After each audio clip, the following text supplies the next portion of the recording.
Hello everyone.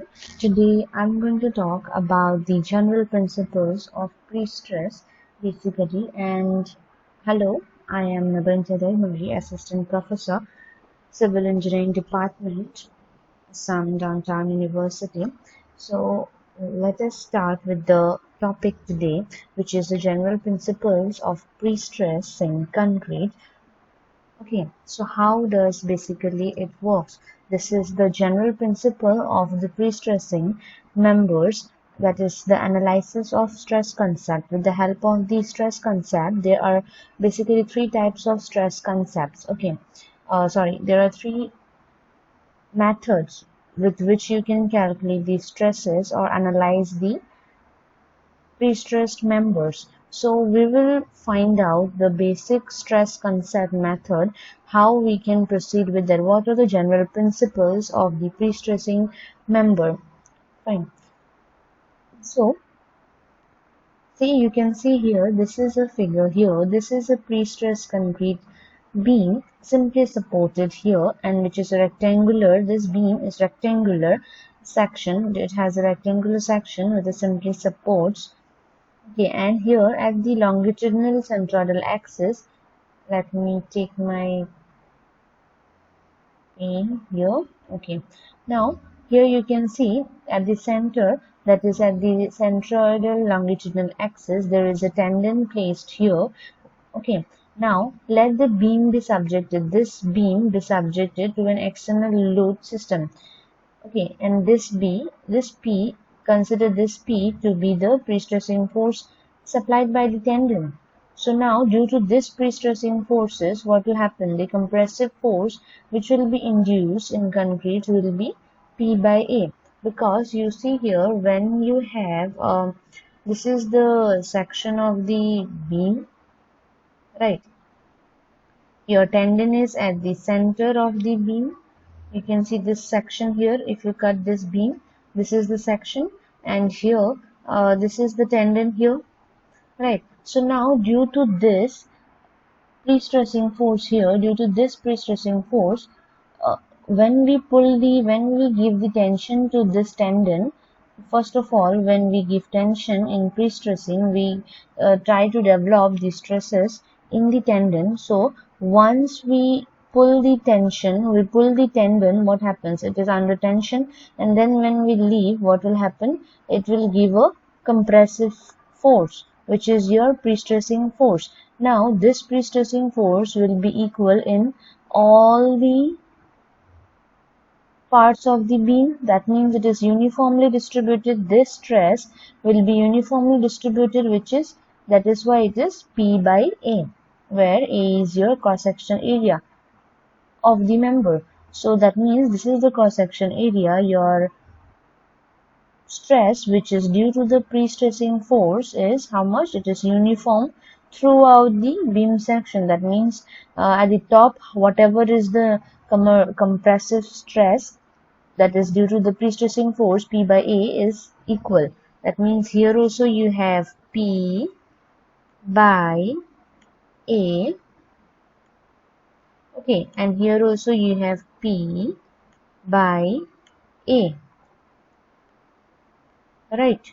So these are your pre-stressing force P, okay, which is equal. I was trying to show this. This was the pre-stressing force at the center here.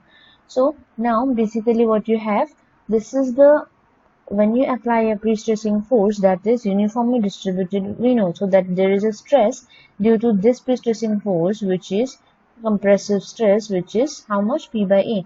Now the next stress, this one, if you see, this is the stress diagram basically. Okay, now when you see here, due to dead load and external loads, the bending moment at this section is M. Okay, here you can see due to this load, which is the dead load, or any kind of, if anytime there is some external loads also, there will be a moment due to this loads.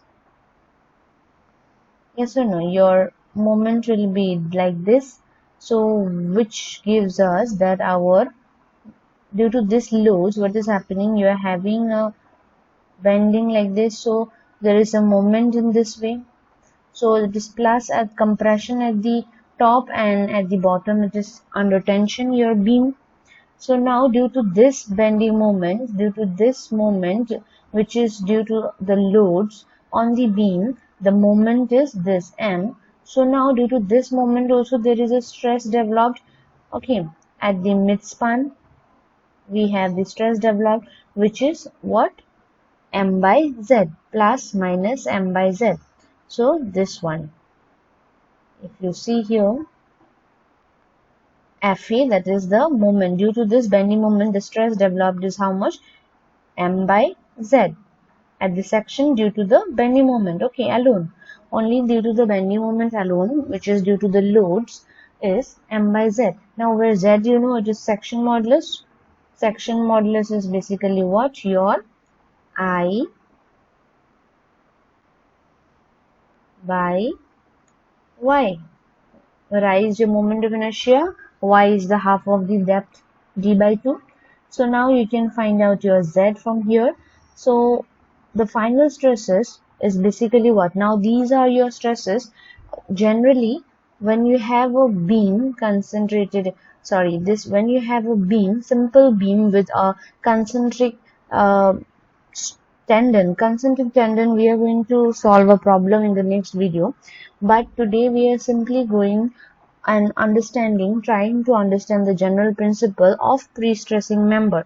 So if we pre-stress, what we know what is pre-stress. When we give a pull to the tendon, this are under tension, your tendons are under tension, and what happens once you release these tendons, they are going to develop this compressive stresses. Okay, right? So now, due to that compressive stresses, what will happen? The stress will be developed at the top and at the bottom due to that. So that is given by P by A, which is due to the since pre-stressing force which is coming on the beam now, that is uniformly distributed in the entire beam throughout the area. So P by A. Another is the due to the dead load or any life loads. What is happening? Your M by Z is going to come. The stress which is developed is M by Z plus minus. So once you get your plus minus, that is the total stresses due to movement, now you can find out the final extreme stresses, which will be how much? Fa plus your plus minus Fb. Fa is what? Your stress due to the pre-stressing force. You can say this to be also direct stress, which is P by A, and the stress due to the bending moment is how much? M by Z, which is plus minus M by Z. That means at the top, if you see, the stresses at the extreme top is how much? P by A plus, because the top is plus sign, which is the compression. That means your member is under compression at the top. So plus M by Z. And at the bottom, if you see at the extreme bottom, what you can see is P by A, and at the bottom what you have? Minus. So minus M by Z, because your bottom is in tension. So now the stress due to the direct bending and the final stresses are shown. Now these are your stresses. How you once you have calculated your stresses, what you're going to do, you have to draw the stress diagram. Now this are your stress diagram. This is the stress due to the pre-stressing force, which I told you that this is gonna be equal uniformly throughout the beam section. So this was your section. So here at the top also it is P by A stress, and here at the bottom also it is P by A. There is no minus plus. That means if this is 10 kilonewton, this is also 10 kilonewton. Now plus we have another stress, which is what? Which is the plus minus M by Z. So the now when you have to draw a line here, and if it is plus minus, that means the top portion is at compression. So if we give this on the right hand side, that means plus sign, then opposite to the plus sign will be what? Minus sign, which is plus was we took it to be on the right hand side, so obviously the negative will be on the left hand side. So in this way you can draw your stress diagram due to bending moment. Now once you got your direct stress and also the stress due to the bending moment, you can easily calculate your total stresses present on the beam at the top, which is P by A plus your this plus M by Z. So plus M by Z. Now at the bottom we have what? I told you already, P by A minus M by Z. This one. So this is your value. Now we got to see this is our total stress. This is our total stress. That means if you see your total stress at the top is more, that means and then the bottom portion. This could be negative also sometimes, this could be positive also sometimes. So here in this particular question which was mentioned to us here, not question actually, this was the general principle. So in this general principle, if we see what is our stresses developed, P by A plus M by Z here. That means that this beam of the which we are considering to explain you, that is here. So that is under compression both at the top and at the bottom. Although the compression is less at the bottom as compared to the compression at the top. So yeah, this was your general basic principle of how what is your stresses developed due to pre-stressing force, because you need to know these things, very important. These are your very important things throughout the problems which we are going to solve in this thing. In pre-stressing, you will need to know what is your stress due to the bending moment, stress due to eccentricity, stress due to pre-stressing force. But when we begin with stresses due to the pre-stressing force, this one, and the stress due to the bending moment, to find out the stresses at the top and at the bottom. Okay, so these are the terms which you must know, which is the what is the stress at the top and at the bottom, and how much due to the bending moment or how much it is due to the precession force. So yeah, you must proceed in this way for all the problems related to your tendons, that means your pre-stressed members. Okay, so for today we will conclude now here our video. So thank you so much.